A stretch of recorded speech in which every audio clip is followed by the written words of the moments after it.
Halo teman-teman, selamat datang di channel Langkah Terakhir. Di channel ini kita akan membahas alur cerita dan langsung saja kita masuk ke ceritanya. Cahaya api turun dari langit dan langsung menyelimuti yang bersaudara di dalamnya. Panas yang terpancar begitu tinggi hingga batu-batu di tebing mulai meleleh. Arai langit terbakar adalah salah satu teknik utama dari kuali langit terbakar.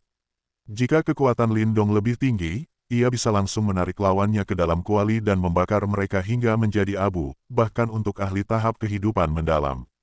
Namun saat ini, kekuatan Lindong belum mencapai tahap itu. Meski begitu, versi yang ia keluarkan sekarang sudah lebih dari cukup untuk menghadapi yang bersaudara. Api merah berkobar membentuk penjara, mengurung mereka sepenuhnya. Ekspresi yang bersaudara berubah. Mereka bisa merasakan panas yang mengerikan dan tekanan yang menyesakkan. Tanpa ragu, mereka melepaskan serangan bersamaan ke satu titik untuk menghancurkan formasi itu, namun hasilnya nihil. Formasi tetap kokoh seperti benteng. Wajah mereka mulai dipenuhi kegelisahan. Di atas, Lindong melayang sambil menatap dingin. Dengan perubahan segel tangannya, api di dalam formasi langsung melonjak liar, menyapu segala arah. Wajah yang bersaudara memerah saat mereka menyadari bahwa api itu tidak hanya membakar dari luar, tetapi juga mulai mengganggu kekuatan Yuan di dalam tubuh mereka, seolah-olah energi mereka sendiri akan terbakar dari dalam. Keringat dingin mulai mengalir. Mereka berusaha keras mengendalikan kekuatan Yuan agar tidak hancur. Namun api kembali berubah, berkumpul menjadi dua pusaran api raksasa di udara yang berputar dengan kekuatan penghancur yang mengerikan. Lindong mengangkat jarinya dan kedua pusaran itu langsung menyapu ke arah mereka. Yang bersaudara mundur dengan panik sambil mencoba mengaktifkan teknik mereka. Bayangan abu-abu mulai terbentuk di belakang mereka, namun sebelum sempurna, Lindong meningkatkan kekuatan formasi dan bayangan itu langsung hancur. Dalam kondisi seperti ini, mereka bahkan kesulitan menggunakan teknik mereka sendiri. Pusaran api menghantam mereka tanpa ampun. Tubuh mereka terpental dan menghantam dinding formasi, lalu kembali terbakar oleh panas yang luar biasa. Napas mereka menjadi berat, kondisi mereka semakin buruk. Lindong menatap mereka dengan tenang. Ia sendiri cukup terkejut dengan kekuatan arai langit terbakar. Tanpa teknik ini, pertarungan melawan dua orang sekaligus pasti akan jauh lebih sulit. Selain itu, api dalam formasi ini terus mengikis kekuatan Yuan lawan. Semakin lama terjebak, semakin lemah mereka. Akhirnya, Yang Zan berbicara dengan wajah suram, meminta agar pertarungan dihentikan dan mereka menyerah. Lindong hanya tersenyum tipis dan menolak. Yang Wei marah dan mengancam, namun Lindong tetap tenang dan memberikan syarat, mereka harus menyerahkan teknik hukum kaisar bela diri. Yang Wei langsung menolak keras. Lindong pun meningkatkan kekuatan api dalam formasi. Kekuatan Yuan mereka terkuras lebih cepat dan wajah mereka semakin pucat. Pada akhirnya, Yang Zan menyerah dan mengeluarkan giok hitam, lalu melemparkannya ke arah Lindong. Saat Lindong hendak menangkapnya, giok itu tiba-tiba meledak dan cahaya emas melesat keluar, langsung menuju tenggorokannya. Itu adalah serangan mendadak menggunakan roh Yuan. Namun Lindong hanya tersenyum. Dari tubuhnya keluar cahaya emas lain yang langsung menabrak serangan itu dan memantulkannya. Serangan tersebut berubah menjadi sosok kecil berwarna emas, roh Yuan milik Yang San. Namun dibandingkan dengan milik Lindong, roh Yuan itu jauh lebih lemah. Wajah Yang San langsung berubah drastis dan ia mencoba menarik kembali roh Yuannya. Lindong tidak memberinya kesempatan. Dengan kekuatan melahap dari simbol leluhur, ia langsung menelan roh Yuan tersebut. Yang San muntah darah dan auranya melemah drastis. Matanya dipenuhi ketakutan karena akhirnya menyadari bahwa Lindong memiliki simbol leluhur melahap. Lindong menatap mereka berdua dengan dingin. Ia tidak ingin membuang waktu lagi. Dengan perubahan segel tangan, formasi mulai berputar dengan ganas. Api di dalamnya berubah seperti lahar yang mengamuk dan langsung menelan yang bersaudara. Jeritan putus asa mereka terdengar sesaat sebelum akhirnya menghilang sepenuhnya. Api yang mengamuk membumbung tinggi, panasnya langsung melelehkan dinding lembah hingga membentuk lubang besar. Lindong menatap nyala api itu dengan ekspresi tenang. Jeritan dari dalam kobaran api terdengar beberapa saat sebelum akhirnya menghilang sepenuhnya, bersama dengan dua aura yang lenyap tanpa sisa. Api terus menyala sejenak sebelum perlahan mereda. Ketika api benar-benar padam, dua sosok di dalamnya telah berubah menjadi abu. Dua ahli setengah langkah tahap kehidupan mendalam langsung terbakar abis oleh susunan langit pembakaran. Lindong tanpa sadar menjilat bibirnya. Kekuatan kuali langit pembakaran benar-benar luar biasa. Bahkan bisa dikatakan lebih kuat dibandingkan kecapi Phoenix surgawi milik Ying Huan-Huan. Namun, penggunaan kekuatannya juga sangat menguras energi. Dalam waktu singkat saja, kekuatan Yuan dalam tubuhnya sudah banyak terkuras. Jelas, harta Yuan murni seperti ini bukan sesuatu yang bisa digunakan sembarangan. Susunan cahaya perlahan menghilang dan kembali menjadi cahaya yang terserap ke dalam kuali. Setelah itu, dua tas Qiankun muncul di udara. Lindong sudah mengawasi sejak awal, karena ia tertarik pada hukum kaisar bela diri. Ia sengaja melindungi tas tersebut agar tidak ikut hancur. Dengan satu gerakan tangan, kedua tas itu terbang ke tangannya. Energi mentalnya langsung masuk tanpa hambatan, karena pemiliknya telah mati. Isi tas cukup banyak, namun tidak ada yang benar-benar menarik perhatiannya. Setelah mencari cukup lama, akhirnya ia menemukan sepotong batu giok hitam keabu-abuan yang memancarkan riak energi misterius, sama seperti teknik yang digunakan oleh yang bersaudara sebelumnya. Lindong menggenggam giok itu dengan mata berbinar. Ia bisa merasakan kekuatan luar biasa dari seni bela diri tersebut. Energi mentalnya segera memasuki giok itu.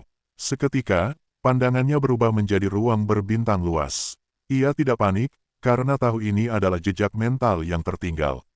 Di tengah ruang itu, muncul sosok pria berjubah abu-abu dengan aura agung.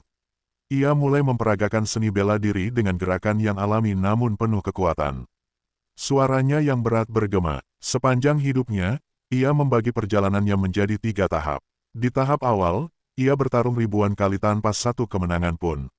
Di tahap kedua, ia bertarung ribuan kali lagi namun sebagian besar berakhir dengan kekalahan. Namun di tahap terakhir, dari 8.000 pertempuran, ia hanya kalah 10 kali. Lindong terkejut mendengar itu. Perubahan drastis tersebut menunjukkan betapa kuatnya tekad dan pengalaman yang ditempa dari kegagalan. Pria itu kemudian mengungkap bahwa dirinya dijuluki Kaisar Bela Diri. Ia menciptakan seni bela diri sendiri yang disebut hukum Kaisar Bela Diri, dan dalam perang besar ia berhasil membunuh 3 jenderal serta melukai seorang raja sebelum akhirnya gugur. Lindong menjadi sangat serius. Ia tahu betapa mengerikannya pencapaian tersebut. Seni bela diri ini jelas berada pada tingkat yang sangat tinggi. Kaisar bela diri menegaskan bahwa teknik ini tidak mudah dipelajari, dan hanya mereka yang benar-benar mampu yang layak mewarisinya. Ia tidak ingin warisannya jatuh ke tangan orang yang tidak pantas. Sosok itu kemudian menyelesaikan gerakan terakhirnya. Dengan satu pukulan, seluruh ruang berbintang bergetar dan runtuh. Penglihatan Lindong kembali ke lembah. Ia memegang giok itu dengan ekspresi kagum. Seluruh teknik telah terukir dalam pikirannya. Ia tersenyum tipis. Keuntungan kali ini jauh melebihi ekspektasinya. Seni bela diri ini tidak akan sia-sia di tanganku, gumamnya pelan. Ia menyimpan giok tersebut, lalu duduk di tepi kolam surgawi kemurnian tertinggi sambil menunggu Ling Qingzu selesai memulihkan diri. Setengah jam berlalu, namun, alis Lindong mulai berkerut.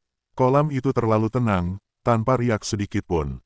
Perasaan tidak enak muncul dalam dirinya. Ada yang tidak beres, gumamnya. Tanpa ragu lagi, Lindong melompat ke dalam kolam untuk memeriksa keadaan. Tubuh Lindong langsung diselimuti oleh energi murni dan misterius saat ia memasuki kolam surgawi kemurnian tertinggi. Energi itu mengalir dari segala arah dan meresap ke dalam tubuhnya. Seiring energi tersebut masuk, ia merasakan sensasi nyeri halus dari dalam tubuhnya, namun rasa itu bukanlah sakit biasa. Di baliknya terdapat kenyamanan, seperti luka yang sedang disembuhkan. Wajah Lindong menunjukkan keterkejutan yang segera berubah menjadi kegembiraan karena ia menyadari bahwa sensasi tersebut berasal dari luka-luka tersembunyi di dalam tubuhnya. Selama bertahun-tahun bertarung dalam hidup dan mati, tubuhnya telah menumpuk banyak cedera.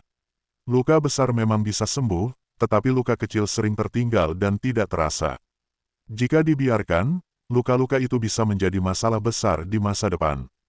Kini, energi kolam justru menyembuhkan semuanya tanpa ia sadari.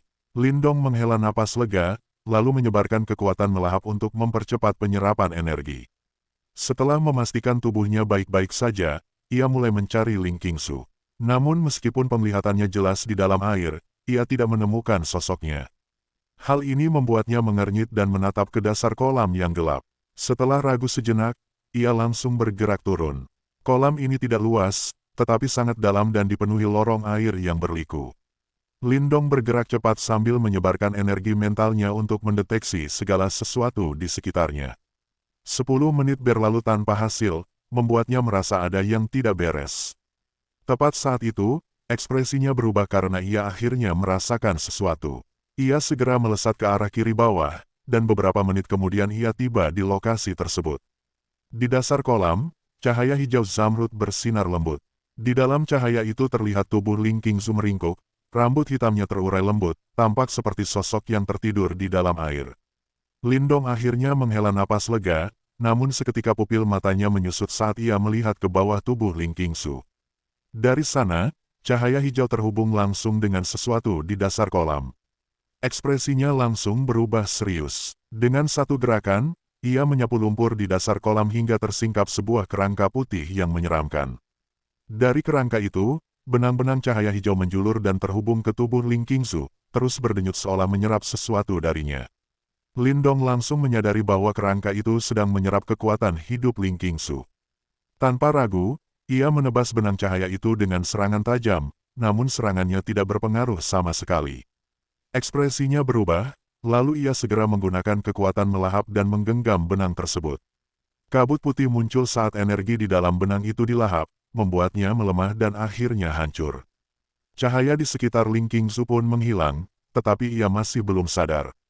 Lindong segera memeluk tubuhnya, merasakan dingin yang menusuk.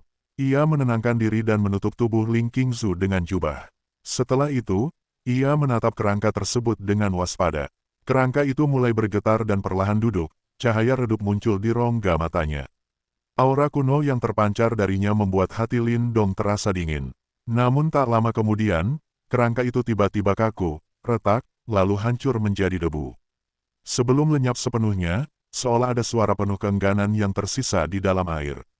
Lindong belum sempat benar-benar lega ketika cahaya hijau muncul dari sisa kerangka itu dan melesat ke arahnya. Ia bersiap menangkapnya, tetapi cahaya itu menghindar dan langsung masuk ke tubuh Ling Qingzu. Ia hanya bisa tersenyum pahit, menyadari bahwa kesempatan itu bukan miliknya. Saat ia hendak pergi membawa Ling Qingzu, tubuh di pelukannya tiba-tiba bergerak. Ia menunduk dan melihat mata jernih itu telah terbuka. Di dalam air yang sunyi, dua pasang mata saling bertemu tanpa kata-kata, menciptakan suasana hening yang terasa aneh dan sulit dijelaskan.